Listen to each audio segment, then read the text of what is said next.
সুখপাত বলছেন কি আমি এই মায়ার সংসারে যাব না। এই ক্ষণকাল সেই সুখপাতকে মাত্র এক মুহূর্ত সময়, এক পলক সময় পৃথিবীকে মায়াশূন্য করেছিলেন ভগবান। বলছিলেন, হে সুখপাত তুমি যাও, তোমাকে মায়া স্পর্শ করবে না, আমি পৃথিবীর থেকে মায়াকে হরণ করে নিয়ে নিচ্ছি। যেমনি এইরকম কথা বলেছেন অমনি সুখপাত মাতৃগর্ভ থেকে বেরিয়ে আসছেন। আর সময়টা কতটুকু? মাত্র এক পলক, চোখের ফাঁকা ফেলতে যে সময়। আর এই সময়ের মধ্যে সারা পৃথিবীর মা তার সন্তানকে ছুঁড়ে ফেলে দিয়েছে, গাভী তার বৎসকে ছুঁড়ে ফেলে দিয়েছে, পৃথিবী তার গতিকে পরিবর্তন করে ফেলেছে। বলে জয় জয় শ্রীরাম। আর কি হলো দেখুন, শুধু তাই নাকি, সেই সুখপাত জন্ম নেওয়ার সাথে সাথে আর সংসারে ডান বাম কোনো দিকে তাকাচ্ছেন না। সেই বনের দিকে রওনা দিয়েছেন। দেখলেন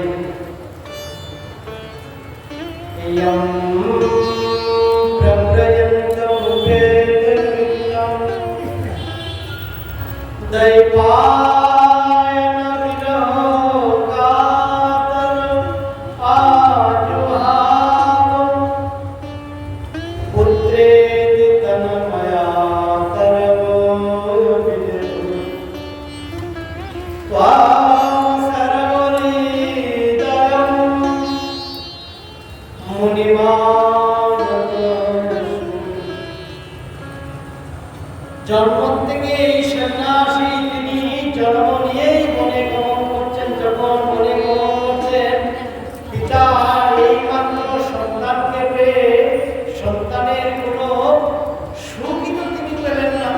তিনি পুত্র পুত্র কোথায়, পুত্র পুত্র কোথায় যাচ্ছ, পুত্রের কিছু কিছু যাচ্ছেন।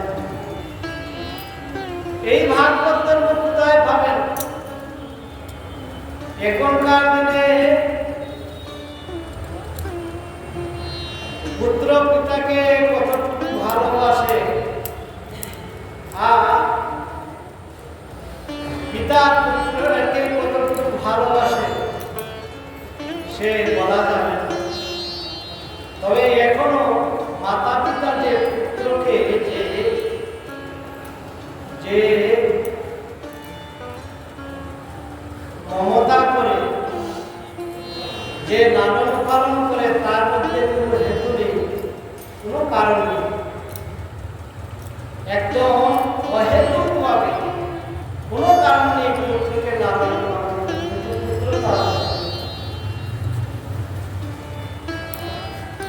সেই জন্য হে ভগবান ভক্তবৃন্দ, এইবারে কৃষ্ণ দৈপায়নে কি করছে, সেই সুখপাতের পিছু পিছু যখন যাচ্ছেন, যেতে যেতে যেতে যেতে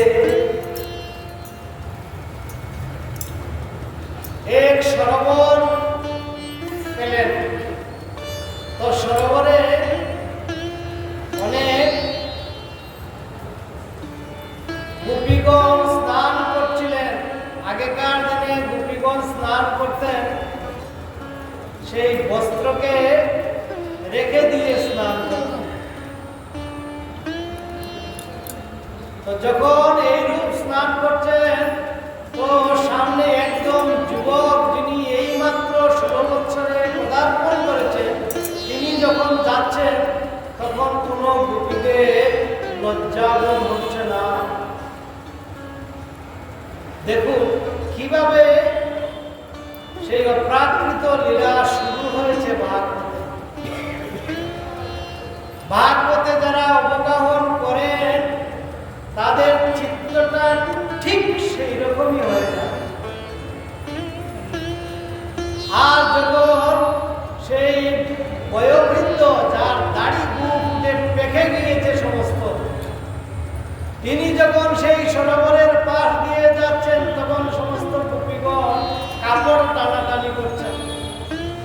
লজ্জা নিবারণের জন্য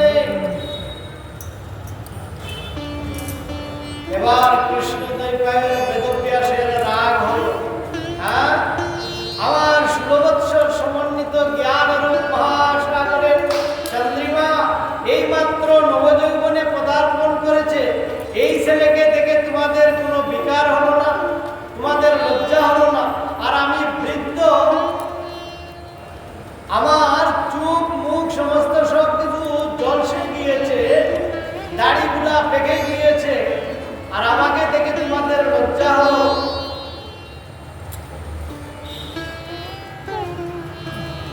সেই গোপীগণ যে উত্তর দিচ্ছেন বলছেন, দেখুন, কে জানে আপনি পিতা না সে পিতা?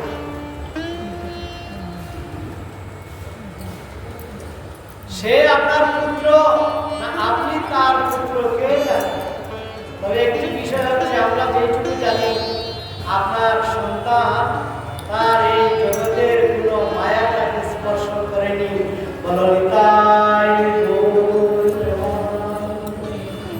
কৃষ্ণ দ্বৈপায়ন বেদব্যাস বললেন, হ্যাঁ, তাহলে আমাকে দেখে তোমাদের এইরকম মনে হলো? আরেকটু দূরে যখন গিয়েছেন কৃষ্ণ দ্বৈপায়ন বেদব্যাস, হা পুত্র, হা পুত্র, তুমি আমাকে ছেড়ে কোথায় যাচ্ছ? বৃক্ষগণ বলছে যে আপনি কাকে আপনার পুত্র বলছেন?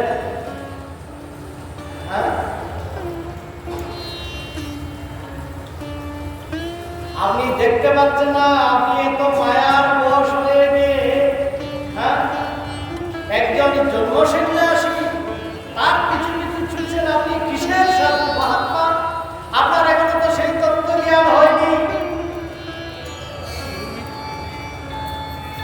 জন্ম সন্ন্যাসী যিনি বিষয়কে স্পর্শ করেনি, আপনি কোথায় তাকে প্রণাম করবেন? সেখানে তার কিছু কিছু আপনি চলছেন। বলনিতাই গৌর প্রেমানন্দে হরি হরি বল।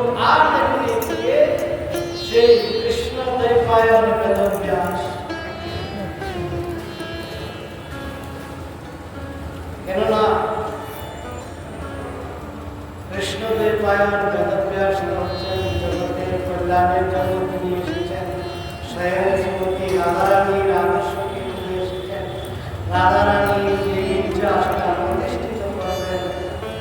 প্রভু শ্রী শ্রীকৃষ্ণের ইচ্ছা পূর্তির জন্য তিনি এসেছেন। তিনি জন্ম নিয়েই সেই বনের দিকে রওনা হয়ে আমরা কালকে থেকে আবার সেখান থেকে আমরা শ্রবণ করব। আজ আমরা একটু আজকে যে তিথি, সেই তিথির একটু পূজা করব। আজকে হচ্ছে অষ্টমী তিথি।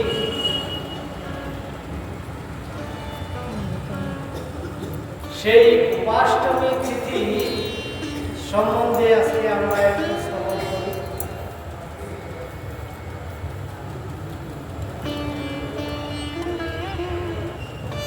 উপাষ্টমী স্বয়ং ভগবান শ্রীকৃষ্ণ যখন এই ধরাধামে আসার জন্য প্রস্তুত হচ্ছেন, এমতাবস্থায় সমস্ত গোপীদের বৃন্দাবনে পাঠিয়ে দিলেন। সমস্ত দেবগণকে পাঠিয়ে দিলেন, আর সমস্ত গাভী মাতাকেও পাঠিয়ে দিলেন। বলে জয় জয় শ্রীরাম। শাস্ত্র বলছে যে এই গাভীগণ হচ্ছেন স্বয়ং গোপীগণ যেভাবে সৃষ্টি হয়েছে কৃষ্ণের একটি অঙ্গ থেকে, বা শ্রীকৃষ্ণের অংশ হিসাবে, বা স্বয়ং শ্রীকৃষ্ণ একাংশে সমস্ত গোপী হয়ে জগৎবাসীকে কৃপা করছেন, ঠিক তদ্রূপ ভাবে সেই গাভী মাতাগণ শুধু এখানে নয়, গোলক বৃন্দাবনেও তারা ছিলেন। তাই সেই গামীগণ স্বয়ং কৃষ্ণের থেকে একাংশে সৃষ্টি হয়েছে। জয় জয় শ্রীরাম। তো আমরা কৃষ্ণকে যেভাবে শ্রদ্ধা করি, কৃষ্ণকে যেভাবে সেবা করি, কৃষ্ণকে যেভাবে কুর্সির মধ্যে বসাই, সিংহাসনে বসাই, ওই গাভী মাতাকে তো এইরকম পুজো করি না, করি কি? কিন্তু স্বয়ং ভগবান শ্রীকৃষ্ণ তার দেহের একাংশ থেকে সেই সমস্ত গাভীদের সৃষ্টি করেছেন।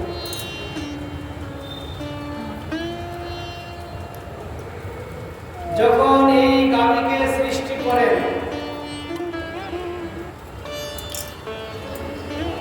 দেখুন আমরা গোবিন্দ বলি না, গোপাল বলি না, তো নামের প্রথম অক্ষরটা কি দিয়ে? আর গাভীদের যে আমরা বলি, কেউ বলে গরু, কেউ বলে গাভী, তাই না? কি শব্দ দিয়ে? শাস্ত্র এত গাভীদেরকে, গাভী মাতাদের এই শাস্ত্র যেভাবে পূজা করেছে, আমরা ধীরে ধীরে শ্রবণ করব। তো দেখুন যখন সেই গাভী মাতাকে তিনি প্রকট করলেন, এখানকার কথা বলছি না, গোলকধামের কথা বলছি। তো গোলকধামে যখন গাভী মাতাদের তৈরি করা হলো, তো সমস্ত 33 কোটি দেবতাদেরকে বলা হলো যে যাও তোমরা গাভীর শরীরে গিয়ে সেবা করতে থাকো। জয় জয় শ্রীরাম। এইবারে সমস্ত দেবগণ চলে আসবেন সেই গাভীর শরীরে। গো শব্দের অর্থ হচ্ছে পৃথিবী, গো শব্দের অর্থ হচ্ছে ইন্দ্রিয়, গো শব্দের অর্থ হচ্ছে মাতা। ব্যাকরণের কথা বলছি। গো শব্দের অর্থ হচ্ছে গোস্বামী শব্দ বলতে গেলে কিন্তু সেই গো শব্দ ভালো করে বুঝতে হবে। গোস্বামী শব্দের অর্থ কি? গোস্বামী শব্দের অর্থ হচ্ছে, গো শব্দ হচ্ছে ইন্দ্রিয়, আর স্বামী শব্দ হচ্ছে যিনি পরিচালনা করেন। আমাদের গৃহের একজন স্বামী থাকে না, পিতা থাকুক আর আমার বিবাহিত স্বামী থাকুক, গৃহের একজন পরিচালক থাকে না, তাকে স্বামী। তো গোস্বামী শব্দের অর্থটা হচ্ছে যিনি ইন্দ্রিয়গণকে পরিচালনা করেন। তো ইন্দ্রিয়গণকে যিনি পরিচালনা করেন, তিনি কি ইন্দ্রিয়কে কি পরিচালনা করবেন? না, তিনি ইন্দ্রিয়গণকে পরিচালনা করবেন ভগবত রাজ্যে প্রবেশের জন্য। জয় জয় শ্রীরাম। তাই দেখুন সেই গোস্বামী শব্দের অর্থ মহাজনগণ বলছেন যে গোস্বামীদের বংশ চলে না। কথাটা ডায়েরিতে লিখে রাখবেন, কেননা শাস্ত্র যদি বলে থাকে যে গোস্বামী, গো শব্দে ইন্দ্রিয়, গো শব্দের অর্থ পৃথিবী, গো শব্দের অর্থ মাতা, ভালো করে ডায়েরিতে লিখে রাখবেন। তো যদি গোস্বামী শব্দবাচ্য যদি হতে হয়, তাহলে শাস্ত্র বলছেন কি যে তার বংশ কিসের জন্য? তার ইন্দ্রিয়কে তিনি গোবিন্দের দিকে পরিচালনা করেন। জয় জয় শ্রী রাম। বুঝা গেল? এটা কিন্তু আমার কোনো মন গড়া কথা বলছি না।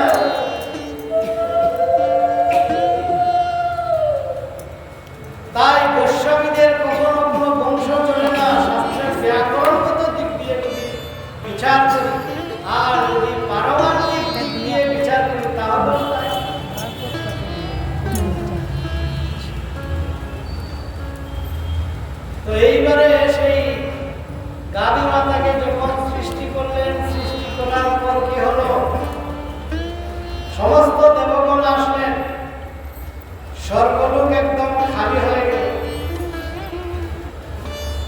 কিন্তু খালি হলে কি হবে?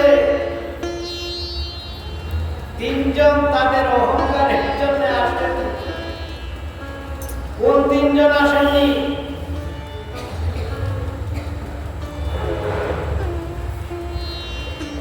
সেই একজন হচ্ছেন গণেশ,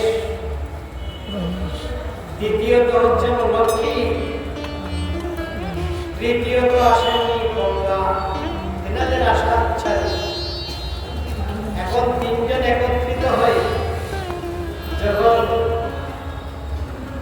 সেই দেবলোকে বসে আছে, তো আমাদের যখন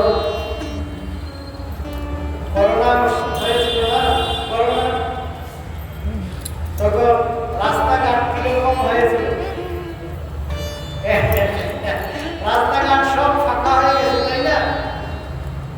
তো কোথাও মানুষজন দেখা যায় না, ঠিক তদ্রুপভাবে স্বর্গের মধ্যে কোনো দেবতাদেরকে দেখা যাচ্ছে। তো সেই গণেশ, লক্ষ্মী আর সেই গঙ্গা তিনজন বেরিয়েছেন। বেরিয়ে গেছেন, হায় কি হলো রে, সারা স্বর্গলোকের মধ্যে কোনো বাদ্যযন্ত্র কিছুই পাচ্ছে না, কি হচ্ছে? তো গণেশজি মহারাজ বলছেন, চলো মায়ের কাছে যাই, গিয়ে মাকে একটু প্রণাম করি।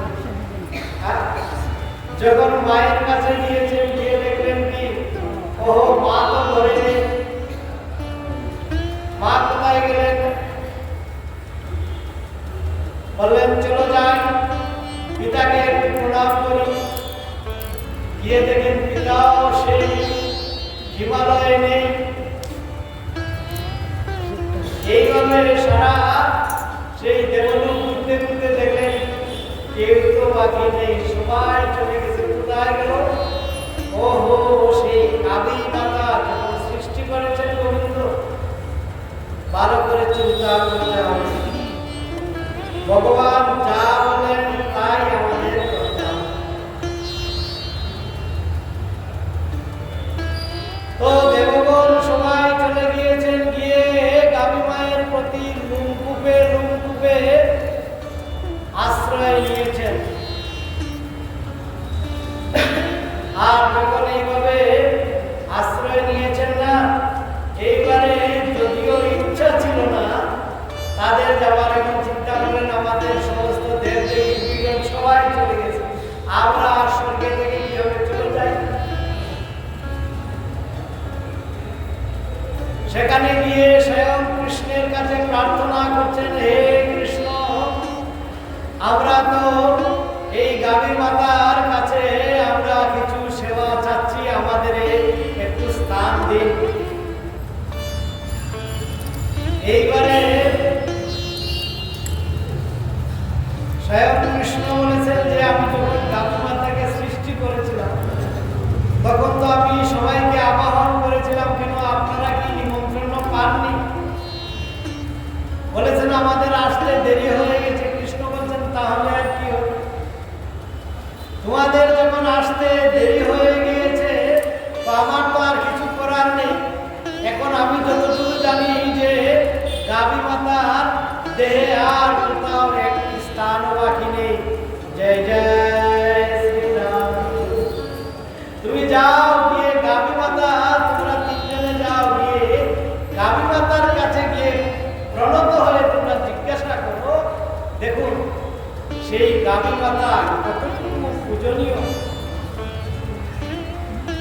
আর এই গাভী মাতাকে কেউ তাড়া করে মারে, কেউ গরম জল ঢেলে দেন, যার যা ইচ্ছা তাই।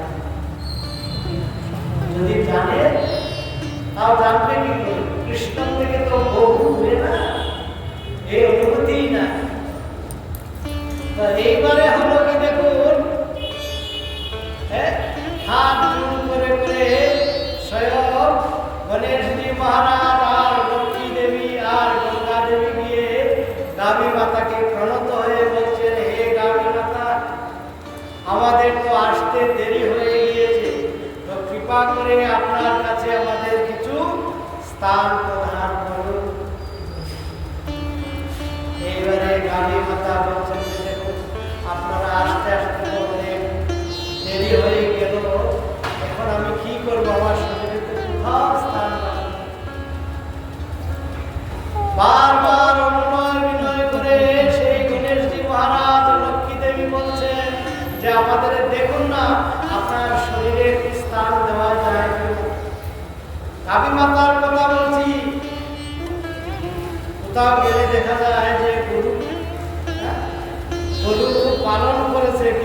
গাভীমার ঘরে নিয়ে তাকালে দেখা যায় যে এতটুকু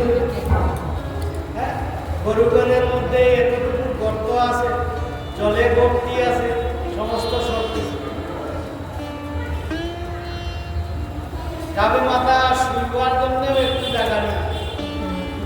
আর এখন তো এমন কাজ হয়েছে জানেন কি আর বলবো, যে গাভী 2 লিটার দুধ দিবে, এখন মেডিসিন বেরিয়ে গিয়েছে, তো সেই গাভীকে যখন সেই মেডিসিন খাওয়াবে তখন সেই গাভী মাতা 2 লিটারের জায়গায় 15 লিটার দুধ দেয়।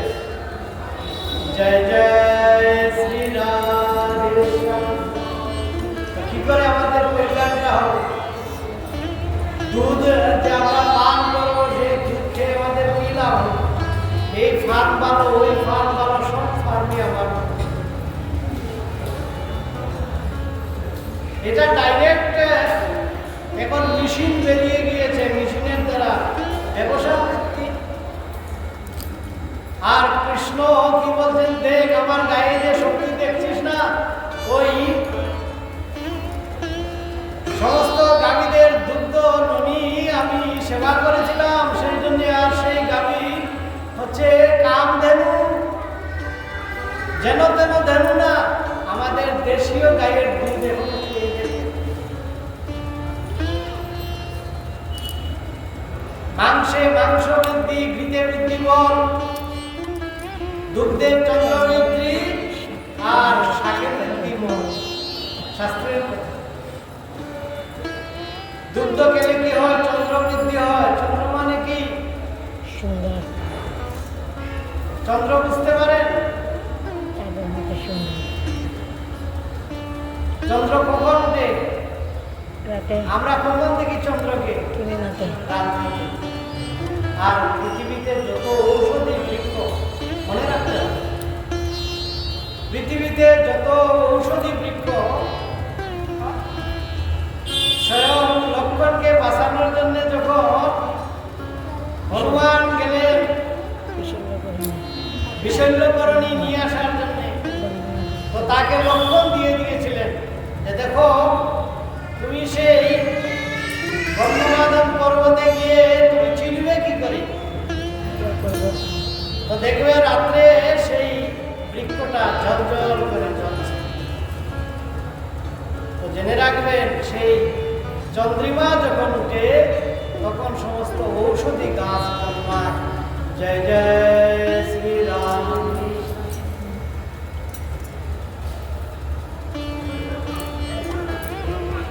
তো এইবারে হলো কি, যখন সেই গণেশজি মহারাজ, সেই লক্ষ্মী দেবী আর সেই গঙ্গা মাতা প্রার্থনা করতে করতে বারবার বলছেন, দেখুন না, একটু সুযোগ দিন না আমাদের। এবারে চিন্তা করতে করতে গাভী মাতা চিন্তা করলেন, ওহো, আমার তো কোনো স্থান বাকি নেই। হে দেবী, হে গণেশজি মহারাজ, আমার অপরাধ দিবেন না, আমার মাত্র 2টি স্থান আছে, যদি আপনারা সেখানে প্রতিষ্ঠিত হতে চান তাহলে কৃপা করে আপনারা সেই স্থান যখন বলেছেন, গণেশজি মহারাজ বলছেন, বড়জুড়ে, হে গাভী মাতা, আমরা অষ্টাকে প্রণাম করে বলছি যে সেই স্থানই আমাদের প্রদান করুন।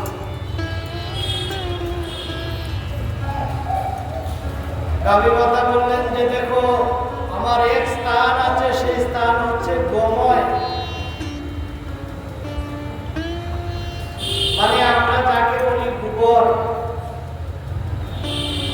আমার একটা স্থান আছে সেই গোময়, যদি আপনারা সেখানে অবস্থান করতে চান তাহলে অবস্থান করতে পারেন।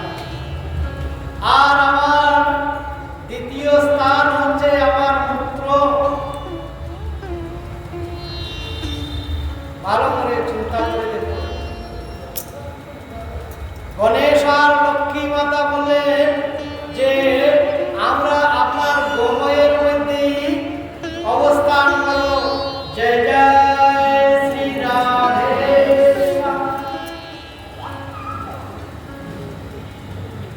এখনকার দিনে আবার সকালে কিন্তু বাড়িতে গোবর দিয়ে ছিটা দেওয়া হয় না।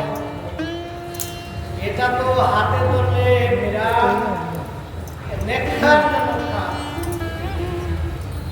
ওইটা আগেকার দিনে সমস্ত বুড়াগুলা দিত।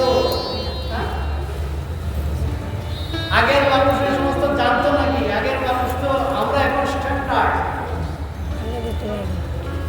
আমরা এখন খুব স্ট্যান্ডার্ড হয়ে গিয়েছি।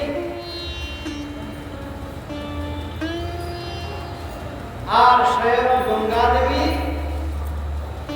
সেই মন্দিরের মধ্যে অবস্থান করছে। গঙ্গার কাজ কি? পবিত্র করে দেওয়া। আর গময়ের কাজ কি? গময়ের কাজ কি কে বলতে পারবে? লক্ষ্মী দেবী কি প্রদান করেন? সম্পদ। আর গণেশজি কি প্রদান করেন? টাকা। তো আমরা প্রত্যেকেই তো আমরা সিদ্ধি লাভ করতে চাই। তো সিদ্ধি লাভ করতে হলে কি করতে হবে? গোবরের পূজা করতে হবে।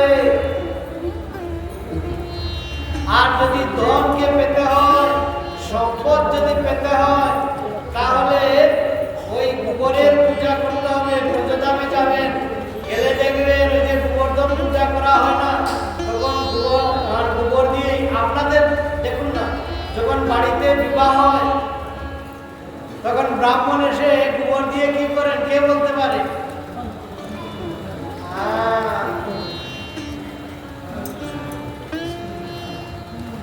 তত্ত্ব তো বুঝতে হবে। আর ব্রাহ্মণগণ কি করেন? পঞ্চগব্য কি দিয়ে তৈরি করা হয়? মধু। ওটা নিজে গ্রহণ করে না ব্রাহ্মণ? আমরা করি, শিক্ষা দিতে লাগে। আমার জানা মতো, আমি নাম বলব, আমার জানা মতো একজন শ্রেষ্ঠ সতীসাধ্বী স্ত্রী ছিলেন। যিনি স্বামী ছিলেন, তিনি মোটামুটি আমাদের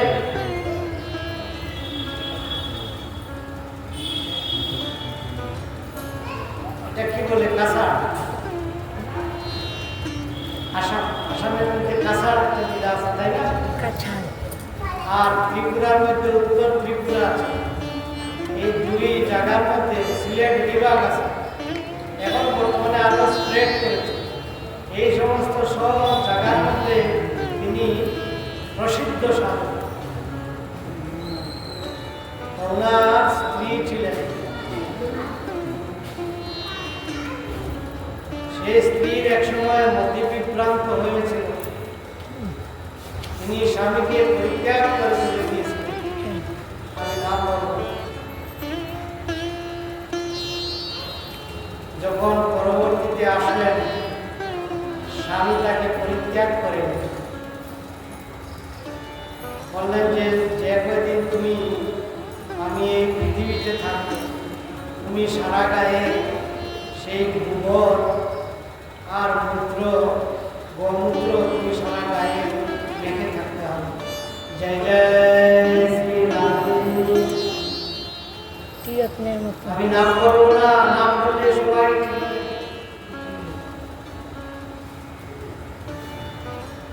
দেখো সেই গময়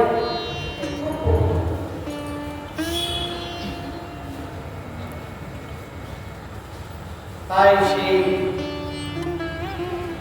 গময় বা ঘরের মধ্যে স্বয়ং লক্ষ্মী দেবীর নিবাস।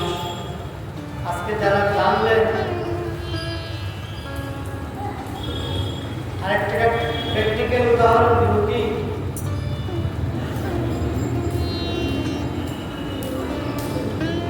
একবার সেই ভোপালে, আপনারা দেখবেন ইতিহাস, ভোপালে একবার এমন ভাবে এসেছে, কিন্তু আমার গাভী মাতাকে কি পুজো করা হবে না?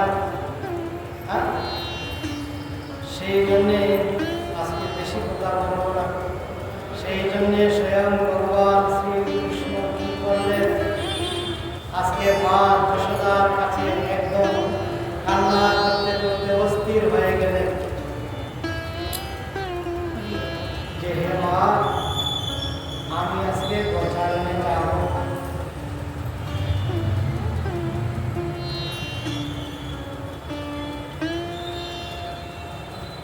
আমি গোটে যাব মাগো, আমি গোটে যাব সীতা সুদামের শোনে বাছুরি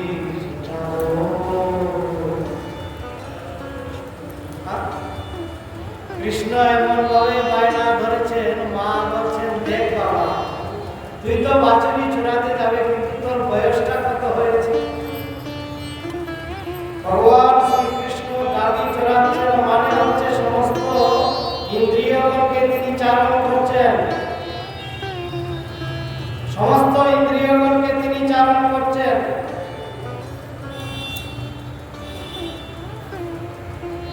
এইবারে মা বলছেন দেখ বাবা, তুই তো সেই গাভী চড়াতে যাবে, কিন্তু গাভী চড়াতে গেলে আমাদের যে গাভীগুলো আছে না, সেই গাভীগুলো তো অনেক বড় বড় গাভী, সেই গাভী তুই চারণ করতে পারবে না, তুই আর কিছু বড় পারবে না। কিন্তু শিশুদের বায়না তো দেখেছেন, না আমাকে যেতেই হবে। ভগবান শ্রীকৃষ্ণ কান্না শুরু করে দিলেন। সেই কান্না করতে করতে করতে করতে মাকে বারবার বলছেন, মা তো অনেক দৌড় দিচ্ছেন, কিন্তু কোনো কোথায় শুনছেন না। ধীরে ধীরে ওইদিকে পিতা চলে আসলেন। নন্দ মহারাজ এসে বলছেন, কি হয়েছে বাবা, তোমার কি হয়েছে? বলছে বাবা, আমি গাভী চড়াতে যাব, আমি গোচারণে যাব, শ্রীদাম সুদাম দাম সুদাম মধুমঙ্গল এদের সাথে আমি গোচারণ করতে যাব। বাবা অনেকবার বুঝালেন, কিন্তু কোনো কিছুতেই কাজ হলো না। আজকে তো রাত্র 9টা হয়ে গেল। যখন এইরকম হয়ে গিয়েছে, তখন কি আর হবে বলুন? স্বয়ং ভগবান শ্রীকৃষ্ণের বায়নাকে কি করলেন? নন্দ মহারাজ বললেন, দেখো বাবা, আমাদের তো একটা কৃষ্টি আছে, তাই না? আমাদের একটা ধর্ম আছে, ঠিক আছে, তুমি গোচারণ করতে যাবে। আমি আমার গুরুদেবকে জিজ্ঞাসা করে নিই যে আজকের দিনে কোনো ভালো দিন আছে কিনা। তো ওইদিকে গুরুদেব তো দেখলেন স্বয়ং জগতের পিতা যিনি, সেই গোচারণ করবে। আজকে তো সেই তিথি উপস্থিত হয়েছে। ভগবান শ্রীকৃষ্ণ তো জেনে শুনে আজকে সেই বাহানা ধরেছেন। অতএব কি হলো, যখন গুরুদেব আসলেন, আসার পর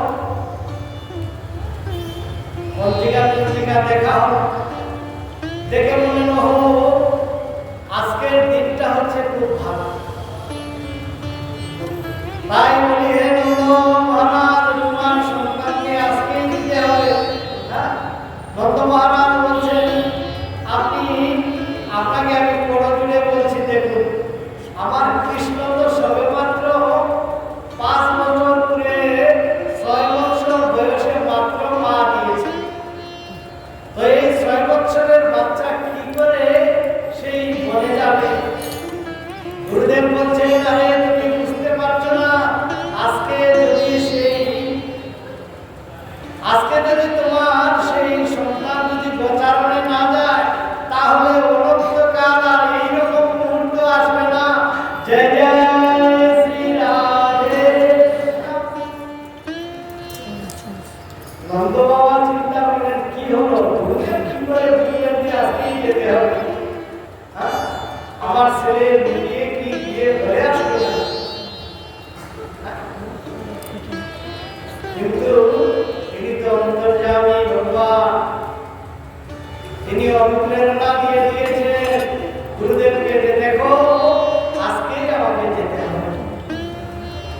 এইবারে যখন গুরুদেবের আদেশ হলো আর কি করা হবে, তিনি স্ত্রীকে বললেন, যাও তুমি তাকে সাজিয়ে দাও। সে আর যখন মানছে না, আর গুরুদেব বলেছেন তাহলে তো আমাকে যেতে হবে।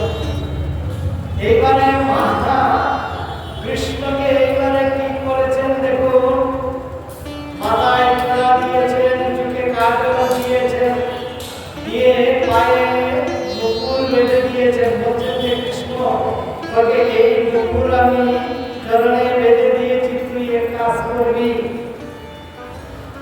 তুই এই মুকুল বাজাবে, তোর মুকুলের ধ্বনি আমি শুনতে পারবো, যখন আমি বুঝতে পারবো তুই কাছেই আছিস। তো মা যখন একদম সম্পূর্ণভাবে কৃষ্ণকে সাজিয়ে দিয়েছে, গোচারণে যাবেন, এইবারে মা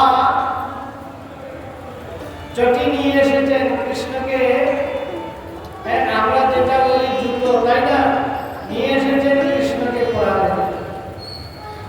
তো কৃষ্ণ বলছেন, মা এটা আমার কি দিচ্ছ, এটা আমি করবো না। মা বলছেন, দেখো তুমি বনে যাবে তো, বনে অনেক তৃণাঙ্কুর আছে, সেই তৃণাঙ্কুর তুমি মাত্র এই মাত্র যিনি 6 বছরে ধারণ করছে তার চরণটা কিরকম করুন একটু ধ্যান করে নিন। জয় জয় শ্রীরাম। যখন মা এইভাবে বলছেন যে দেখো আমি গোচারণে যাব, আমি তোমার সেই পাদুকা আমি কখনো গ্রহণ করব না। মা বলছেন, না না, তোমাকে করতেই হবে, কেননা মায়ের মন তো যদি না করেন তাহলে তো সেই আমার গোপালের চরণটা কিরকম হয়ে যাবে। শিশু গোপাল, মা আর কখনো নাচুর বান্দা। কৃষ্ণ বলছেন যে দেখো মা, যদি তুমি এইরকম বলো তাহলে দেখো আমার গাভীগণ কি করে গোচারণ করে তাদের পায়ে জুতলে পাদগাড়ি। মা বলছেন যে দেখো তাদের তো জন্ম থেকেই তারা এইরকম সৃষ্টি হয়েছে, তো মাকে বলছেন তাহলে আমার জন্ম কেন এইরকম হলো না। জয় জয় শ্রীরাম। কালমাতা কি বস্তু বুঝে নেই, আমার জন্মটা কেন সেই রকম হলো না। আজকে যদি আমার জন্মটা সেই গাভীদের মতো হতো তাহলে তো আমার পাদুকা আজকে করতে হতো না। আমি তো সেই শিশুকাল থেকে শিশু সবাইকে গাভীদের কোনো পায়ে জুতো থাকে না, আমি তোমার জুতো করবো না।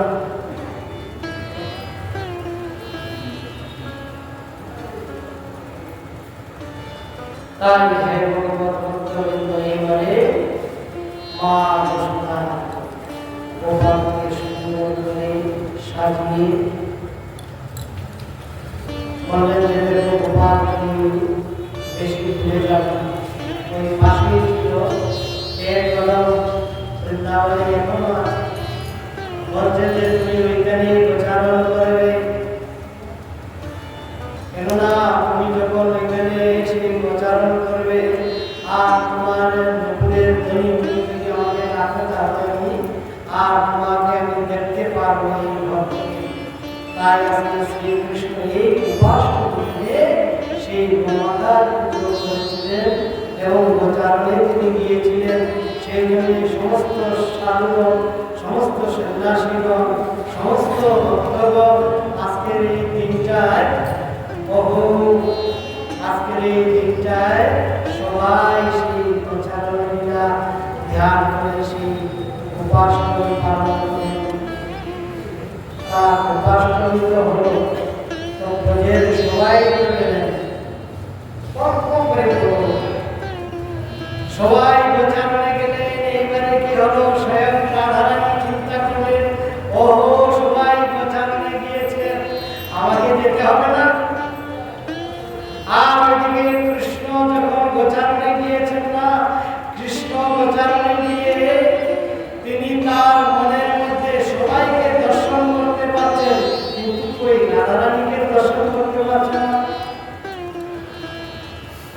এইবারে সুবলকে গিয়ে বলছেন, আরে সুবল,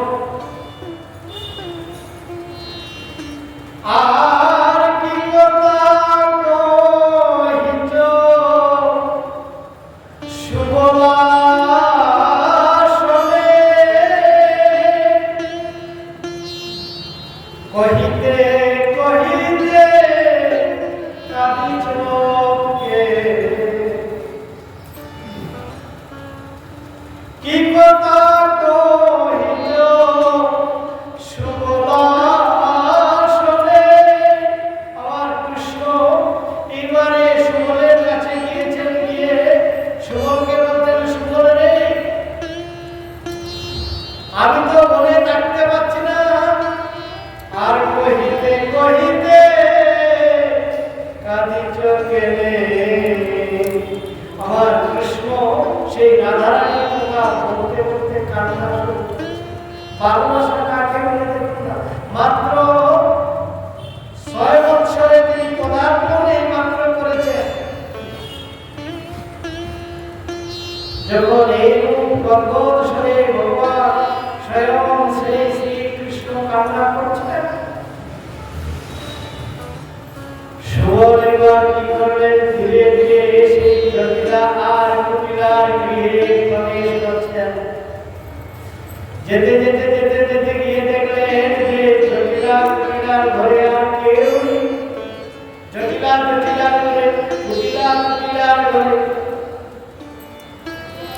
তো কৃষ্ণচন্দ্র কি করেছেন, ওহো সুবল সখা কি করেছেন, সমস্ত ঘর দরজা বন্ধ আছে, একটি জানালা শুধু খোলা আছে।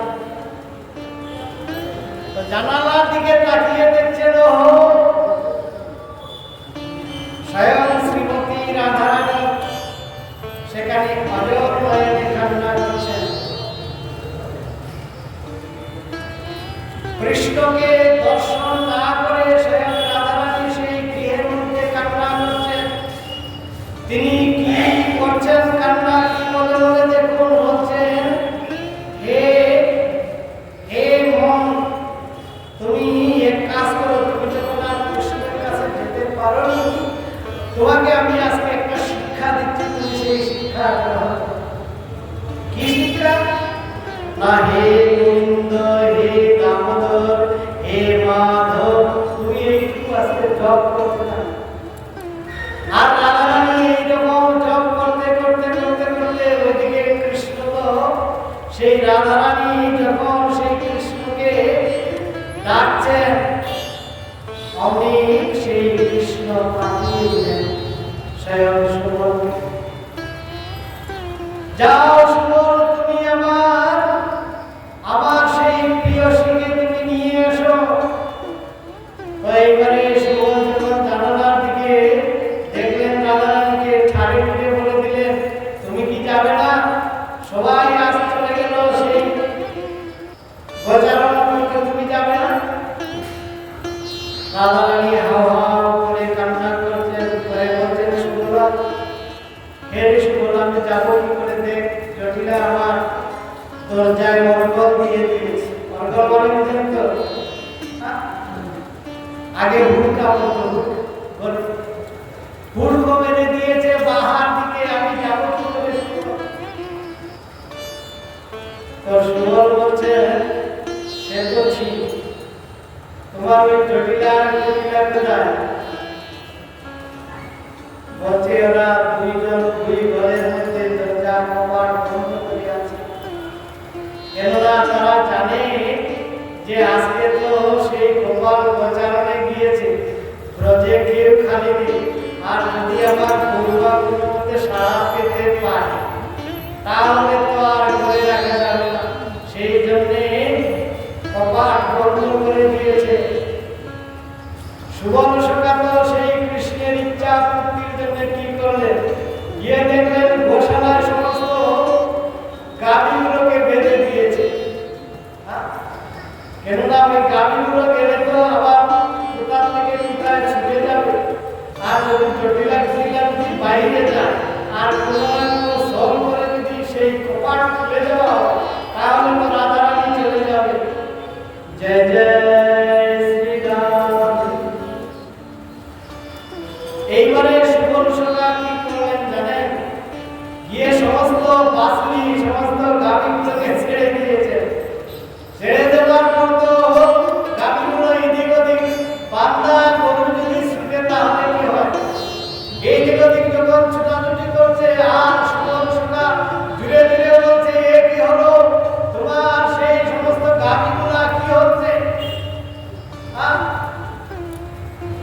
জটিলা কুটিলাকে বলছে, হে রে, কি বিষয় আমাদের সেই গাভীগুলো কি হয়েছে তার প্রতি দেখে আমি তো যা এক মন্দিরের দিকে যাই। গিয়ে যখন কুটিলা দেখলে কি হয়েছে না সমস্ত গাভীগুলো নেই, সবাই ছোটাছুটি করছে, কেননা গাভীগুলো থাকবেন ভিতরে, তারা তো কৃষ্ণের অংশ সভ্যতা, ওই তাদের লেজটা পিঠের মধ্যে দিয়ে তারা কোথায় কৃষ্ণ কোথায় কৃষ্ণ সেই কৃষ্ণের কাছে ছুটেছে। আর জটিলা কুটিলা সেই গাভীর পিছু পিছু ছুটে বলছে, মা তুমি তাড়াতাড়ি আসো, গাভী চলে যাচ্ছে। যেমনি এইরকম বলেছেন দুইজনাই গাভীর পিছনে ছুটতে ছুটতে আর ওইদিকে কি করলেন সুবর্ণসখা গিয়ে সেই মরগড়টা বললেন, রাধারানী তুমি এখনই যাও গোছা। যখন সেই মরগড়টা করে দিলেন, সুবলকে বলছেন, সুবলারে আমি যাব কি করে, কেননা আমার অবয়ব নারীর, আমি কি করে যাব। বলছে যে তোমার সমস্ত বস্ত্র আমাকে নিয়ে দাও আর আমার বস্ত্র তুমি নিয়ে নাও। জয় জয় শ্রীরাম।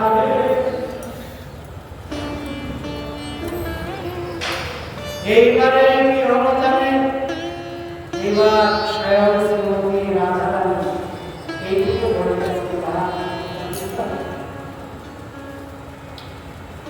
এইবারে রাধারানী সুবলের বেশ ধরে